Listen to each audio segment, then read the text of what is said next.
both the material, what all beasts are made out of, and the spiritual, which only angels are made out of, combining together and saying, let us make man in our image. And then the next verse says, and God created him in his image.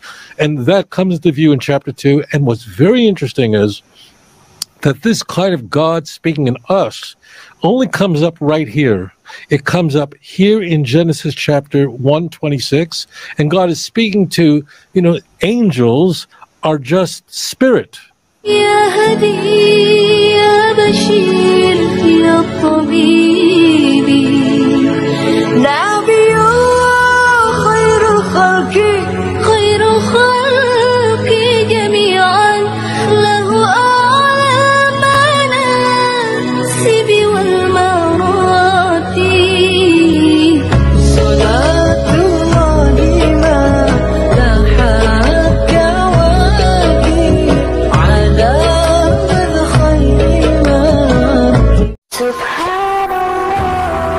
Once again, I try. Bismillahirrahmanirrahim. Assalamualaikum warahmatullahi wabarakatuh. Kaum muslimin yang dirahmati Allah, semoga Allah senantiasa curahkan segala rahmat, segala nikmat yang berkepanjangan dan tiada kabur hujung dari dunia hingga akhirat. Nah, insyaallah, dan Allah pun kumpulkan kita para kaum muslimin di bawah naungan aras Allah beserta para nabi, beserta para orang-orang yang Allah kasih, Allah sayangi, Allah cintai, insyaallah di bawah naungan aras Allah kelak di mana tiada naungan selain daripada naungannya, insyaallah. Amin amin Allahumma amin. Kaum muslimin, pada kesempatan pagi hari ini saya akan membahas sebuah video di mana video ini mengesahkan tentang bagaimana perbincangan ataupun kajian tentang Bible, ya, kitabnya orang Yahudi dan kitabnya orang Kristen. Iya, ini Yahudi dengan umat Muslim. Nah, dari Yahudi ini ada Rabbi Topia Singer yang dimana dia memberikan penjelasan tentang bagaimana seorang 3 malaikat yang mendatangi Abraham. Jadi kajian ini, ya, antara Ustadz Menahem Ali dari pihak Muslim, ya, para muallaf ini ada Bu Etika, ada Koh Donditan, dan juga di Yahudi itu yang mempunyai kitab Tanakh ataupun kitab Torah, ya, Torah Musa, itu ada orang Yahudi yang dimana beliau ini adalah seorang rabi, ya, Rabbi Topia Singer, yang menjelaskan, di mana beliau menjelaskan tentang bagaimana tiga sosok yang mendatangi Abraham kala itu, ya, yang dimana itu adalah malaikat, ya, dalam pengertian ataupun dalam penjelasannya di dalam Torah kitab Musa ini adalah malaikat. Namun ketika orang Kristen memaknainya itu adalah Tuhan, katanya.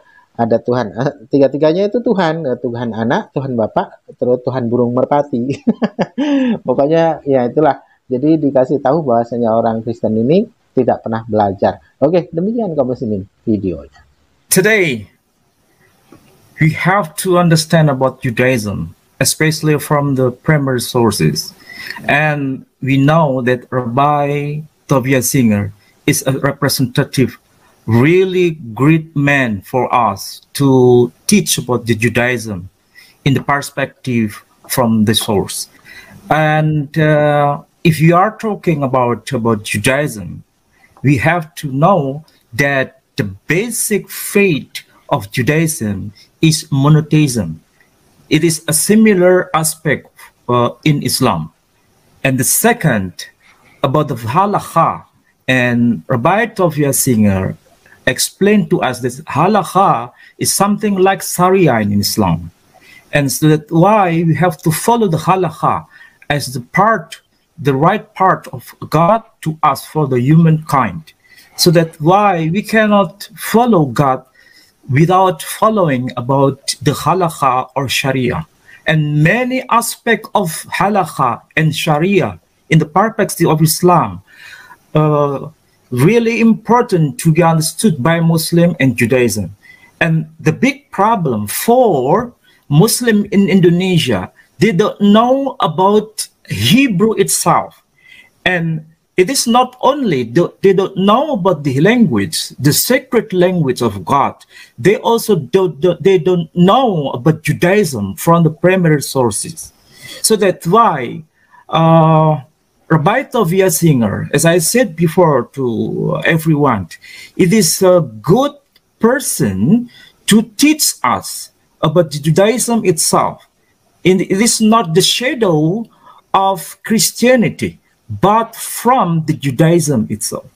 So, for example, if we want to know about the history of Abraham, we have to reflect about the story of Abraham in the Quran, and this story has a link with the literature of Judaism, from the Talmud, for example, and from the Midrash, and from the Tanakh itself. So everyone in Indonesia have to classify between the Apostolic Bible and the Rabbinic Bible, because Rabbinic Bible is so different with the Apostolic Bible.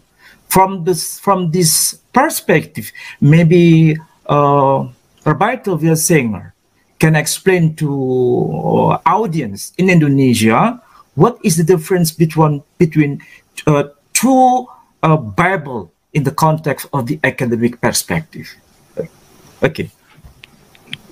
You're asking me to explain what's the difference between a Christian Bible and a Jewish Bible? Yes. Maybe Rabbi Tovia Singer can explain about the Apostolic Bible and the Rabbinic Bible. What is the difference between both aspects? When you say apostolic, do you mean, what do you mean by that? You mean the Septuagint? Okay. Because there's very big problem for the Indonesian people. Okay, all right. So when you say apostolic, you're using that in a sense referring to the Septuagint. Yes. All right. So going back, as I mentioned, some 2,250 years ago, that's a really long time. That's the middle of the Second Temple period. The Hebrew Bible, the 5 books of Moses. Now, there are in the Hebrew Bible really 39 books. Truthfully, there are really 24 books. Like 1st and 2nd Samuel is really one book. 1st and 2nd Kings is really one book. But the Hebrew, the first part is the 5 books of Moses. This is given to us by God through his prophet Moses. So that alone was translated into the Greek translation. And for the Alexandrian Library, that translation has been lost. Most Christians think, in fact, all Christians think, if you ask them, they would tell you that the Septuagint is a translation of the entire Old Testament. We don't say that, but the entire Tanakh. But it's not correct. It's only of the 5 books of Moses. But later, as the Greek Empire expanded and the Greek language became like what English is in the world today, it's sort of the dominant language, people began translating Tanakh, all of Tanakh, into the Greek language, and Christians began doing that. And when they translated the Tanakh, they weren't translating what it says in the Hebrew, but what it says in the Christian Bible. So it was completely corrupted. So when Paul corrupted the Hebrew Bible, the Septuagint goes with that. When Luke corrupted the Hebrew Bible, the Septuagint would reflect that. When the book of Hebrews corrupted the Jewish Bible, so all the corruptions found in the book of Hebrews. So the book of Hebrews is part of the Christian Bible. And the book of Hebrews massacred the Jewish scriptures, changed it. Terrible. It has such a nice name. It's called Hebrews. But it's really the great enemy of Judaism because it's not written by Paul, but it's Pauline. And I want to say this to you. On the day of judgment, you don't want to be anywhere near Paul. And I'll say this also. I've never said this before. But Muslims have even more of a reason to hate Paul than Jews. Because from a Muslim view, Paul has really destroyed everything that Jesus did. You see what I'm saying? Yeah. I hope you understand that. Yeah. It's very, Paul, if you, I say this to Muslims, I'm not talking to Jews or Christians. If you as a Muslim don't detest Paul, there's something wrong with you. Because Paul really corrupted everything. He changed everything. Vicarious atonement. Paul's letters are the oldest books in the entire Christian Bible. So, and now the book of Hebrews, we don't know who wrote it. Whoever wrote it does not put his name in it. It's not written by Paul, but it is Pauline. It is a book that was very influenced by Paul's thinking, a very disturbed, corrupted view of God, Judaism, and God's plan for salvation. And Hebrews routinely changes what it says in the text, and the Septuagint supports the book of Hebrews instead of what it actually says in the original Tanakh. And this is a problem. This is dangerous. So, yeah, it's a very big difference. Ya, Pak Ali mungkin mau discuss Bereshit 18:1 atau 2 gitu, Pak. Oh, yeah. Exactly right. Rabbi, I have a question for you. Many people in Indonesia really know about the Bible, but they cannot to understand about the rabbinic Bible. That is a big problem, as you said before. When we are reading about the Bible, especially when we read about the Sefer Bereshit, chapter 18, verse 2. There is three men came to Abraham. According to the perspective of Christianity, they claim that God come to Abraham and meet to Abraham to give a good feeding for him. And according to the Judaism, especially to the perspective of Judaism, I think it is not the confirmation about the coming of God to Abraham based on three persons as the Trinity. Exactly. So that's why we have to learn directly from Rabbi, because if Muslim explain about this perspective, they don't know and they don't want to know. But it is the other idea. If Rabbi can explain to us, it is very important for the audience today. Yeah, I want to explain this because as it turns out, thank you, Menachem. I love you, dear brother. It's very wonderful to hear us. So as it turns out, you don't even need a rabbi for this. And when you asked me earlier about a Christian who can maybe study Hebrew, this is where you get into trouble. It actually says it in the text. There are three angels. So the text in Genesis, you're right, chapter 18, verse 2, it says, Shloisha Anoshim, which means three men. It means three beings. Yes. Now, each angel had a separate job. One was to inform, why three? One was to inform Abraham that next year he'll have a baby. Big, very important message.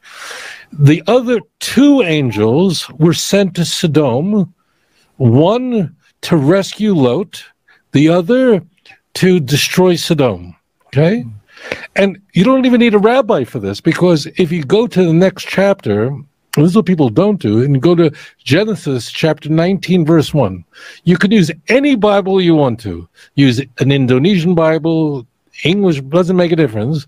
What you're going to read in Genesis chapter 19, verse 1 is what? And two angels, literally it says angels. So therefore, it's actually in the text. This is what's mind-blowing. It actually tells us the very next chapter that these are angels.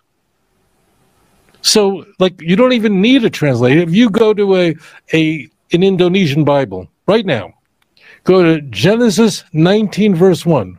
So what's happened is Sodom, very wicked city, is about to be destroyed. And two of the three that came go to Sodom. So what is it? How does Genesis chapter 19 verse 1 begin? Vayavo shnei hamalachim Sodoma, and two of the malach. What's a malach in Hebrew? Same as Arabic. Angels. So messengers. Malakain. Arabic malakain. Right, there it is. So something new. And Right. So you don't need rabbis for this. It's right in the text. And this, Menachem helps us understand how people get in trouble. Because people read one or two verses by itself, and they don't read the context. I don't know why. It's like such a beautiful book. It's the Word of God. And like people just read Genesis 18, verse 1 and 2 and 3. That's it. Like, why don't you keep reading through 19? Moreover, Genesis 18 and 19 are together. Because in Genesis 18, God already is turning to Abraham and saying that Sodom is going to be destroyed. So the story begins in chapter 18. Chapter 18 and 19 are completely connected. It's the same story, event that is being conveyed. And it continues in 19. It's not like something different happens. Like in chapter 20, there's a big change. But 19 and 18, so this is why people get into trouble. They read 18, they read 3 verses, and they go, 3 persons came to Abraham. The Trinity. And they go, they can lose God. Just keep reading. Angels are right in the next chapter. So it's right there in the text. It's really most of the questions that people have. It's just because they're reading a verse by itself and they don't read the whole book. I don't know why. People read other books, they'll read it beginning to end, but when it comes to the Bible, for some reason, people just read 2 or 3 verses and they stop and they go, and then they get into a lot of trouble. Yeah. Rabbi, how about the Genesis 1, verse 26? That when God says, we are creating the man as our image. Who is we in this verse? Can you please, Rabbi? Sure. How is man created? Totally different than all other creatures. Man is created with 2 things. God took the clay of the earth and formed it. And then, this is Genesis chapter 2, and then he breathed into man his spirit. Every human being has a divine spirit, a holy, that means men are not divine, but we have a neshama, a soul. The word neshama, you can hear that word. So when God creates man, it's totally different than when God created monkeys, God created dogs, God created elephants. Why? Because an elephant, a dog, a cat does not have a soul from God. It's only the clay of the earth. So we have with animals in common our DNA, because they too are created from the clay, but what they aren't are they have no spirit from God. And therefore, when God comes to man, unlike any of the other creatures, fish, animals, land animals, God says, let us, because who is God calling into that creation? 2 things combined, the clay of the earth, that's the materialism, and the spirit of God. God breathed into Adam his spirit. Now, there's no other creature like it. And that's why, if people want to say, let us make man in our image, is Jesus, then why doesn't it say, let us make fish? Why didn't it say, let us make animals? Let us make stars? That means this is the 6th day. Adam is created on the 6th day, right? So in the beginning of the 6th day, regular animals were created, right?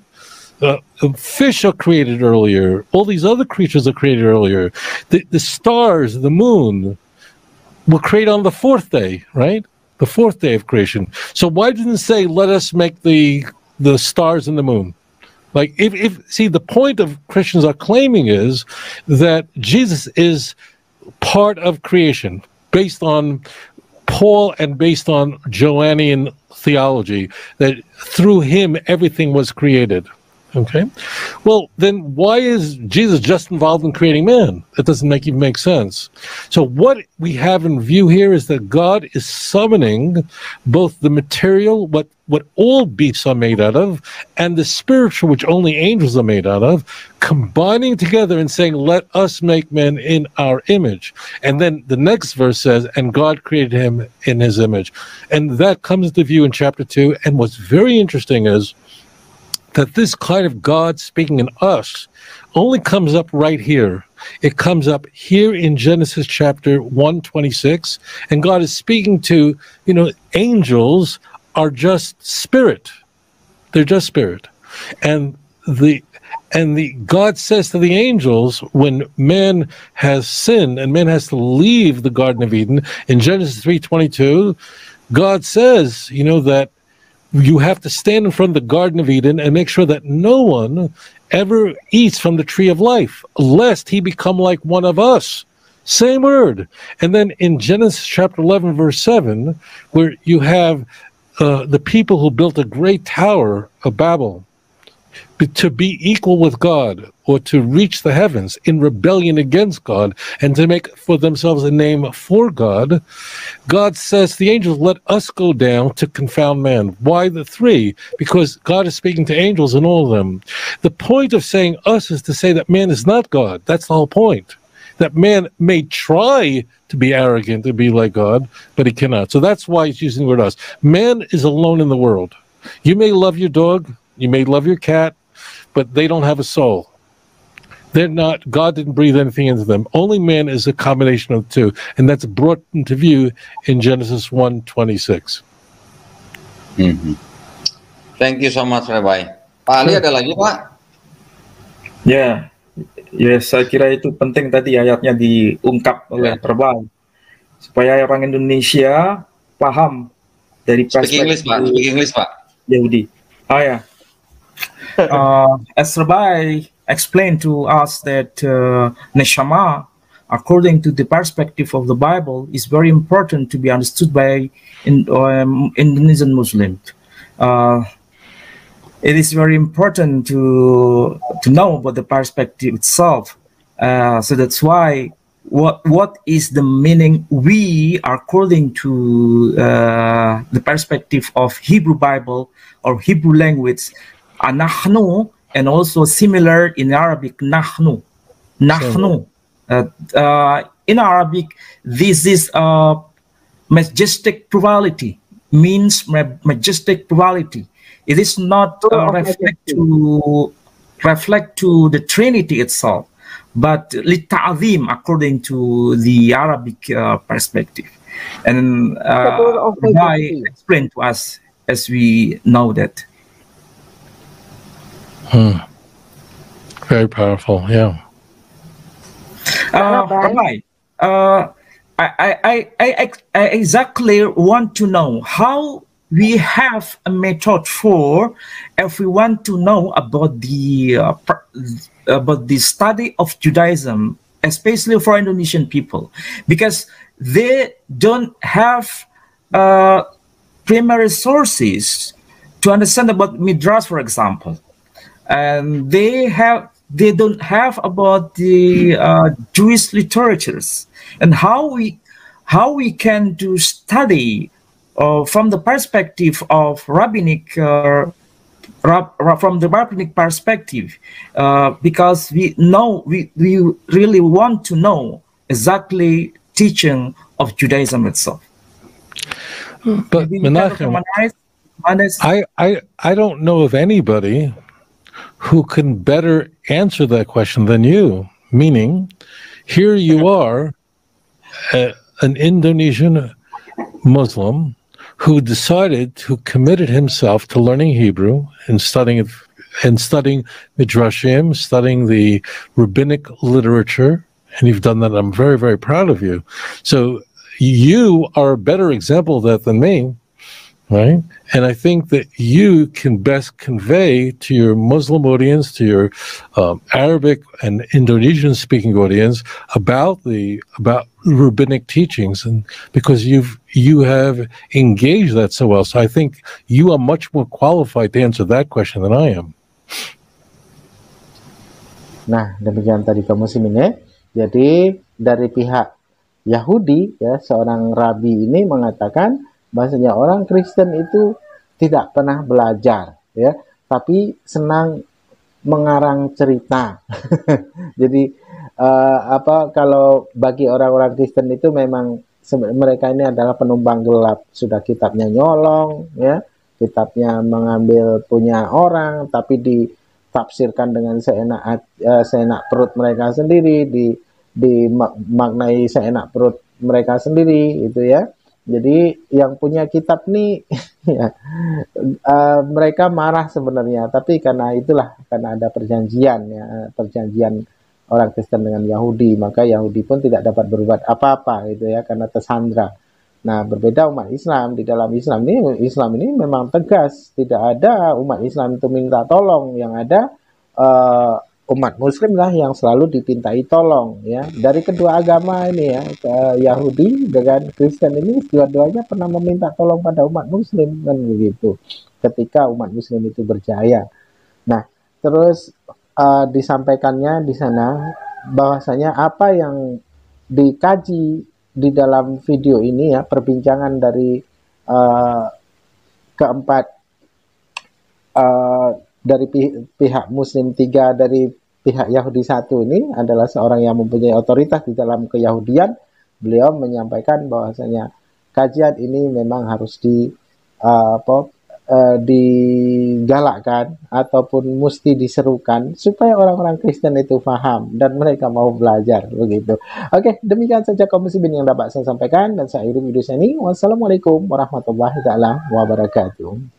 Ya hadi ya bashir ya tabibi.